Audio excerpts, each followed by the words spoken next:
Recently आप सब ने भी पढ़ा होगा कि करीम ने पाकिस्तान से अपना जो राइड का जो बिज़नेस है वो ख़त्म कर दिया थे। उन्होंने ऊबर की जो कॉन्सेप्ट है उसकी बेस पे करीम शुरू की। डॉलर से रिलेटेड इशू हुआ कि जो इंटरनेशनल कंपनीज़ थी उन पे ये पाबंदी लग गई कि वो अपना जो प्रॉफिट है वो डॉलर में पाकिस्तान से नहीं लेके जा सकते थे। इस दौर में काफ़ी सारी कंपनियां जो हैं उन्होंने पाकिस्तान में अपने ऑपरेशंस बंद किए, जिसमें कि हम बहुत सारी एयरलाइंस भी देखते हैं। ब्रिटिश एयरवेज़ पाकिस्तान से वापस चली गई, वर्जिन एयर चली गई। अस्सलाम वालेकुम, welcome to startup in your.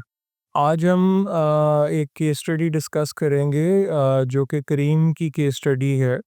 और हम देखेंगे कि किस तरह करीम शुरू हुई और किस तरह उसका एक अरूज आया। और फिर रिसेंटली आप सब ने भी पढ़ा होगा कि करीम ने पाकिस्तान से अपना जो राइड का जो बिज़नेस है वो ख़त्म कर दिया। तो करीम बेसिकली पाकिस्तानी तीन नौजवान जो हैं जो मिडल ईस्ट में बेस्ड थे और जो प्राइमरीली टेक्नोलॉजी कंपनी रन करते थे, उन्होंने ऊबर की जो कॉन्सेप्ट है उसकी बेस पे करीम शुरू की। और पहले ये मिडल ईस्ट से शुरू की गई और फिर पाकिस्तान में उसको लेके आए। और एक वक़्त में तो हम सब ने करीम यूज़ की और शायद वो पाकिस्तान में एक वाहिद सर्विस थी और एक अच्छी सर्विस थी। लेकिन फिर हमने देखा कि ऊबर भी पाकिस्तान में आई और कंपटीशन शुरू हुआ। और फिर इवेंचुअली ऊबर ने करीम को टेक ओवर कर लिया, जो कि ये जो एक्विजिशन है ये 3.1 बिलियन की एक्विजिशन जो है वो हुई। उसके साथ फिर जब ये जो इंडस्ट्री और ग्रो की तो इसमें फिर इनट्राइब भी आई और अभी यांगो भी आई। और जो बीच में पाकिस्तान में जो एक क्राइसिस, इकोनॉमिक क्राइसिस आया, जिसमें कि जो ख़ास तौर पे डॉलर से रिलेटेड इशू हुआ कि जो इंटरनेशनल कंपनीज़ थी उन पे ये पाबंदी लग गई कि वो अपना जो प्रॉफिट है वो डॉलर में पाकिस्तान से नहीं लेके जा सकते थे। इस दौर में काफ़ी सारी कंपनियां जो हैं उन्होंने पाकिस्तान में अपने ऑपरेशंस बंद किए, जिसमें कि हम बहुत सारी एयरलाइंस भी देखते हैं। ब्रिटिश एयरवेज़ पाकिस्तान से वापस चली गई, वर्जिन एयर चली गई और इस तरह काफ़ी कंपनीज़ को इशू हुए।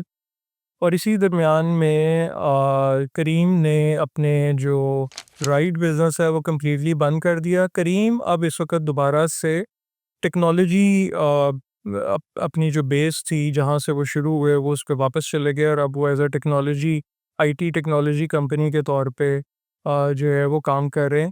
तो अगर हम इस सारी जर्नी को देखें और ख़ास तौर पे उन लोगों के लिए देखें जो कि एंटरप्रेन्योर बनना चाहते हैं, जो स्टार्टअप में आना चाहते हैं, तो इसमें जो की लेसन्स जो हैं जो देखने के वो ये हैं कि एक तो जब आप अपनी जो कोर एक्सपर्टी है उसको छोड़ देते हैं और आप ऐसी डाइवर्सिफिकेशन में जाते हैं जो कि इवेंचुअली आप उसको सस्टेन नहीं कर पाते, तो आपका जो बिज़नेस है वो क्राइसिस में आ जाता है। क्योंकि जो ये जो फाउंडर्स थे करीम के, ये टेक्नोलॉजी एक्सपर्ट्स थे और ये पहले पेमेंट गेटवे और इस तरह की चीज़ों में डील करते थे।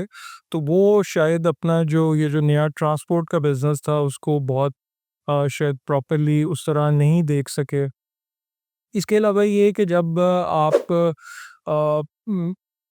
जो कंपटीशन है अगर उसको आप नहीं देख रहे, अगर आप ये नहीं देख रहे कि आपका जो कंपैटिटर है वो मार्केट में क्या कर रहा है, और आप अगर थोड़ा-सा अपने आप को एलीटिस्ट वे में ही रखते हैं कि आपको ये लगता है कि आप एक बड़ी कंपनी है और आपको को शायद किसी कंपैटिटर से किसी तरह का कोई खौफ नहीं है, तो ये भी बिल्कुल आई थिंक कि देखने की बात है कि एक छोटा कंपैटिटर जो है वो भी एक बड़ी कंपनी के लिए थ्रेट जो है वो साबित होता है।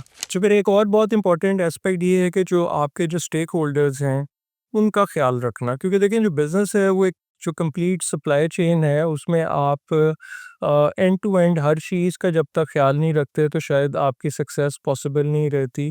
करीम के केस में हम ये देखते हैं कि जो जो जो लोग इनके लिए ड्राइव करते थे, उनसे ये जो कमीशन है वो भी ज़्यादा चार्ज करते थे, और जो इनकी राइड की प्राइस थी एंड कंज्यूमर के लिए वो भी ज़्यादा थी।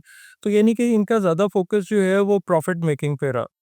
तो प्रॉफ़िट मेकिंग बिल्कुल बिज़नेस का कोर एसेंस है, लेकिन वो एक जस्टिफाएबल वे में होनी चाहिए, और आपको अपने जितने स्टेक होल्डर्स हैं, चाहे वो आपके वेंडर्स हैं, सप्लायर्स हैं और कस्टमर हैं, उन सब का जब तक आप ख़्याल नहीं रखेंगे तो शायद आप बहुत सस्टेनेबल लॉन्ग टर्म ग्रोथ में नहीं जा सकेंगे। और एक एंगल इसमें ये भी है कि जब भी कोई बिज़नेस ये समझता है या वो ये कोशिश करता है कि वो मोनोपोली बिज़नेस करे, तो वो शायद अब इस दौर में पॉसिबल नहीं है। सो आपको अपनी जो नीश है, अपनी जो मार्केट है, उसको और अपनी जो प्लेसमेंट है, आई थिंक उसको बहुत क्लियरली प्लेस करना चाहिए, और फिर उसी के अराउंड ही अपनी ग्रोथ जो है वो उसको करना चाहिए। और अगर इसमें लास्ट में अगर एक चीज़ और हम ये देखें तो ये भी एक पॉजिटिव जो इसमें एलिमेंट है वो ये है कि जिन 3 लोगों ने जो टेक्नोलॉजी के एक्सपर्ट थे, जिन्होंने करीम को बनाया, अ, अगर हम उनके एंगल से देखें तो वो बहुत सक्सेसफुल रहे, क्योंकि उन्होंने सर्टेन टाइम तक इस बिज़नेस को चलाया, इसको ग्रो किया, और एक लेवल पे आके उन्होंने 3.1 बिलियन पे इस बिज़नेस को सेल करके उबर को हैंडओवर कर दिया।